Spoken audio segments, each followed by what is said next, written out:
Lisbon is one of the oldest cities in Europe, older than Paris, older than London, older than Rome even.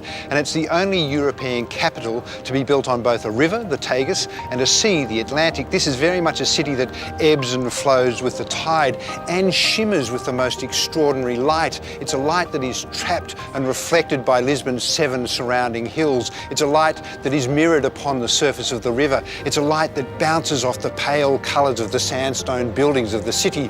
The name Lisbon comes from the word Lisipo, which means enchanted port, and that's exactly how this city feels.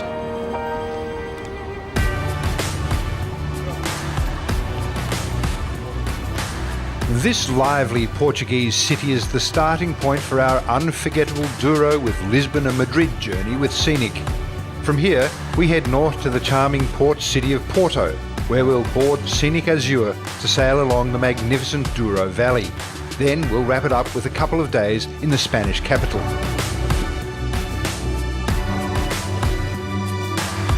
As Portugal's capital, this colourful city has all the grand monuments and stately cathedrals you'd expect. But this here is its heart, Rocio Square, or Praça do Rocio, as the locals call it. This is Lisbon's main square where the workers come to protest, where buskers come to howl, where tourists come to get fleeced for expensive coffee. The official name of the square is Dom Pedro IV, but it's a name that never stuck. Perhaps it's because the statue there is thought to be of a guy called Maximilian of Mexico, a guy who died at the hands of a firing squad. The Mexicans didn't want a statue of Maximilian, so they sold it at a knockdown price to the Portuguese because Max looked like Dom.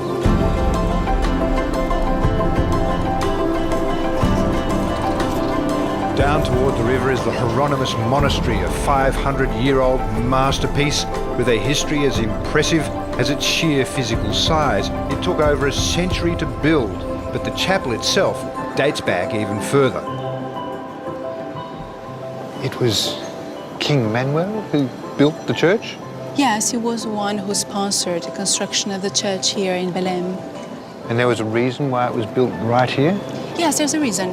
Here was like a little hermitage that belonged to the military order of Christ, and he was governor, he was great master of that order, and for that reason he chose this spot to build his masterpiece with a kind of a decoration that in Portugal we called Manuelino, from his name. Right. Yeah. King Manuel gave the orders for the monastery's construction to begin at the end of the 1400s, here at the site where seafarers sought refuge and prayed for safe passage during Portugal's Age of Discovery.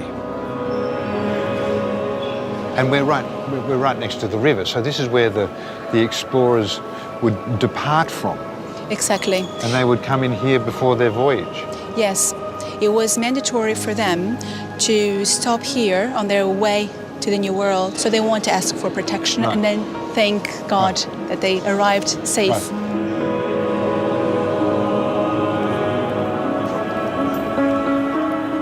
You just cannot underestimate what these guys achieved, really. They opened up Europe to the rest of the world, really, didn't they? Europe, no, the Via world. the sea. The known world at the time, exactly, because other people tried to circumnavigate the world, but they never found the passage. Yeah. And that's pretty much what we did.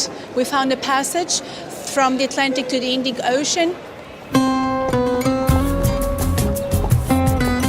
The monastery not only has an important connection to the empire-building era of which Portugal is rightly proud, it's also uniquely connected to another famed Portuguese creation. It's a creation that simply would not exist were it not for a particular monastic laundry requirement.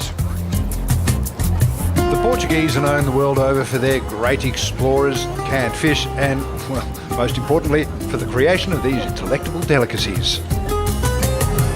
In Portugal, the monks had to use the yolk eggs to, to do something, to eat. And they invented the custards, with the yolk. Why did they have the eggs in the first place?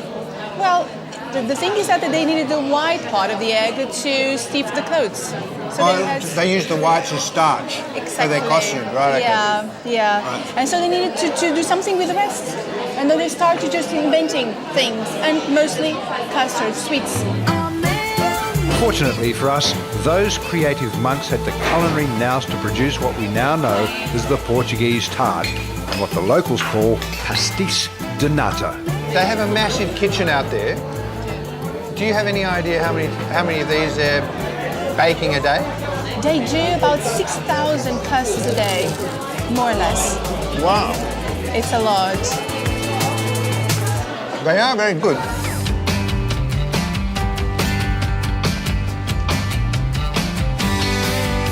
Portugal's capital of Lisbon has developed as an open-air museum of sorts dedicated to the country's domination of the seas and great naval discoveries.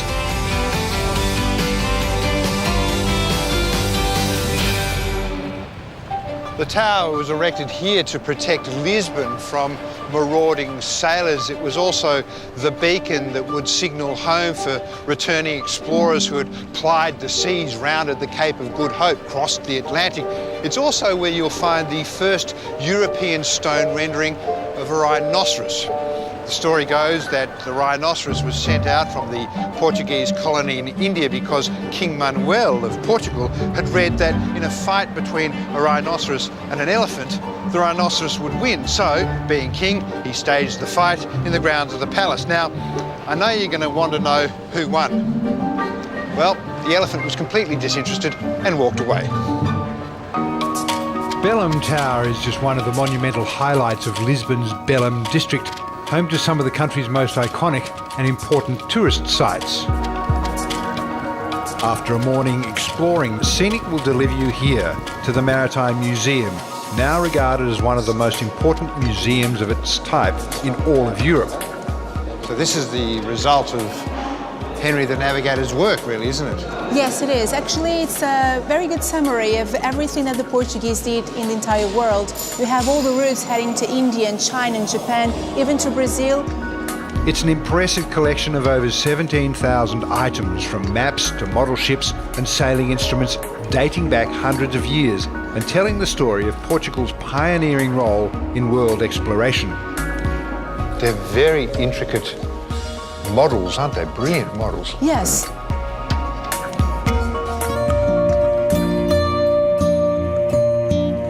Just a few k's outside of Lisbon is Sintra, arguably one of the country's most enchanting towns, chosen as a royal retreat for its beauty and isolation, and now left with a legacy of palaces and regal estates.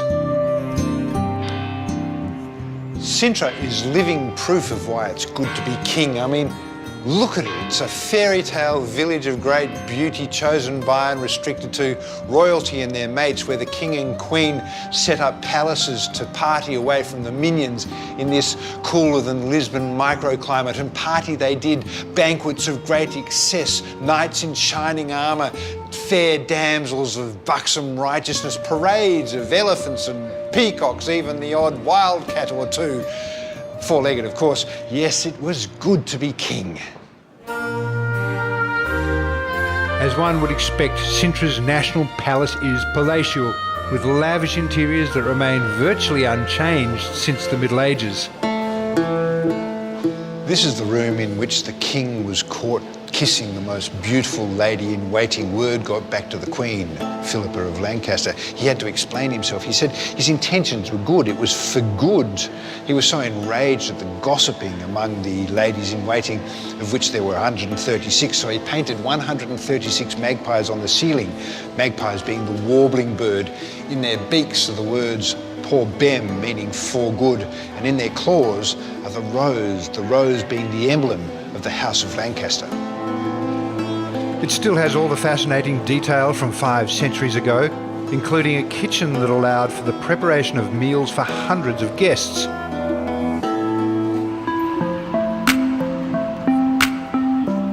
This is exactly how you want a European city to look and feel, with a whiff of faded glory and grandeur, a couple of drops of essence of ruin, part medieval, part modern, cathedrals with clanging bell towers, shadowed laneways that hint at past conquests, moss-covered staircases, creaking bridges. It's all here in Porto. It's all clustered upon that hillside and cobblestoned all the way to the banks of the Douro River. Before we set sail on scenic azure on this, our unforgettable Douro adventure, this lively port city beckons us to explore its treasures. The Riviera, literally translated as riverbank, is where it all began, where the crowds continue to flock. Does the whole city revolve around the waterfront, the riverfront? Yes. Centuries before Christ, when the Romans arrived here and they built a port connecting with Rome, that was the beginning. So the oldest remains of Porto, they are all here. Then there's Porto's historic centre and its landmark attraction, the Palacio De Bolsa. You'll have to pardon my ignorance, but I've never heard of the royal family of Bolsa, this being the Palacio de Bolsa. Exactly. Yes, actually it is called a palace, not because a queen or a king have lived in this building, but because this was a big building that was built by the tradesmen of the city to serve them, to honor them. Oh, so this building was built for the businessmen For of the business. city. It's a place where they could trade. Right, okay, so is that why it's so grand? Because these were guys that were rich and they needed to build something that honoured their status. Exactly. As well as the grandest of granite stair masterpieces. This was also, all of those details, all we see here, this was all hand sculpted by Portuguese artisans. Wow. Just for this staircase, it was needed 40 years of construction. There's the most intricate of fittings. Oh, wow, look at that. Yeah, beautiful chandeliers. They're unbelievable. Yeah. But while each room is impeccably finished and houses a wealth of history and juicy tales, the overwhelming grandiosity of the Arab room is the guaranteed highlight. Oh, my goodness. So this is very... A neo-Moorish inspired. I was going to say the Moorish for sure. This was a room that was built to impress, to show off. For instance, in this room we have about 20 kilos of gold leaf. So everything that is golden, it is real gold. Wow, okay.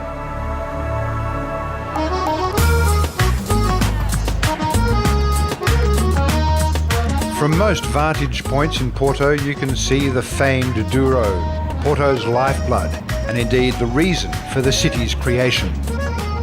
The Douro rises 900 kilometres to the west in Spain. It crosses the Portuguese border and then carves its way through 200 kilometres of arid hillsides and tight valleys to empty into the Atlantic just here at the port of Porto. It's wine country. Well, it's port country to be exact, so named after Portugal's port of Porto, where they would transport port to the port to export to ports of import looking to import port.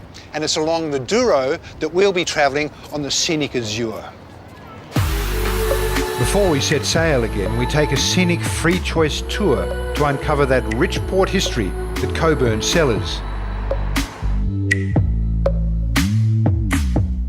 You know that Douro region, it's so unique because it's a single place in the world where you can find and produce this kind of sweet and fortified wine. Why? Why? Because you need three things together to have the best grapes. You need the river, the Douro River, you need the mountains, and you need the ground, that special stone, the schist. And combined together, they make the perfect grapes for this amazing wine. Coburn's holds one of the greatest collections of oak barrels and wooden vats of any port cellar in the world, with seasoned and aged oak at the heart of its premium port production. But as always, the proof is in the port glass itself. So this is a 20 years. This is the 20? Yes, this is a 20, and the average of the blend is 20 years. Right, okay? This is syrupy and... Yeah.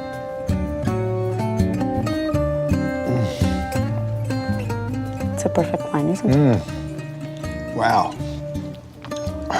I'll take 10 of each. Okay. Today's stop is Guimarães, considered the birthplace of Portugal because Afonso Henrique, the first king of the country, was born here. The town's two main drawcards are its 1,000-year-old castle and the Ducal Palace, originally built as a manor house for the dukes of the time. Whoa. banquet room? Banquet room. That used to be all banquets and feasts. Yeah. And you get a lot of people in here, don't you? It's Yes. a lot of lunch at that table. And that's an amazing ceiling. That's like the hull of a boat. A boat, yes. The boat builders used to make these ceilings.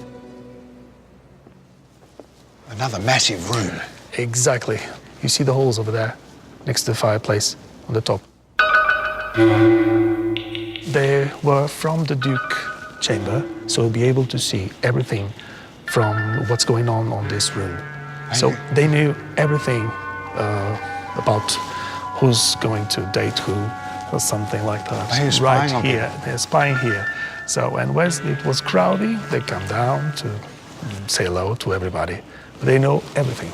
Oh, okay. So the first Duke of Portugal was a voyeur. It was the first Facebook.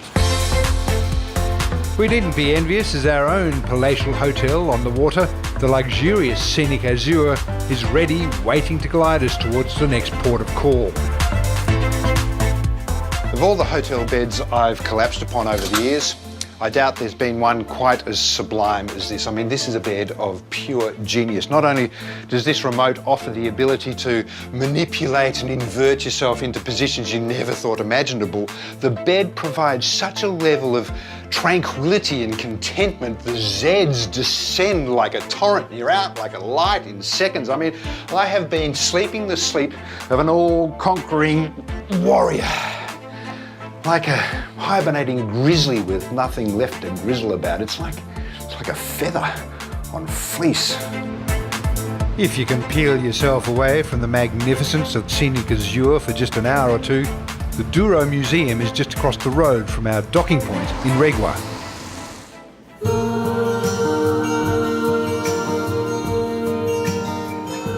Where we are now, Reyne, is this pretty much the beginning of the wine area? Yes, we are quite in the beginning of what we call the wine country. Coming from Porto, this is where we actually enter the World Heritage site, more or less. So it's the World Heritage site by UNESCO has around 10% of all the area where we can make port, and it's the most representative of the hard work of men building all these huge terraces and planting the vines and the wine estates and the railway. It's all part of this area that we need to preserve because it's very unique. Yes, so we decided to dedicate the upper floor all to the wine, which is our #1 product, and especially to port. But here in this wall, for example, we want to show our visitors that the region is not just about port. And so we decided to have here all these different kinds of wines. So we have the table wines, we have different ports like the tawnies, the rubies, the white ports, we have some late harvest, even sparkling wines. We are making excellent sparkling wines in the door, so we decided to show it to our visitors.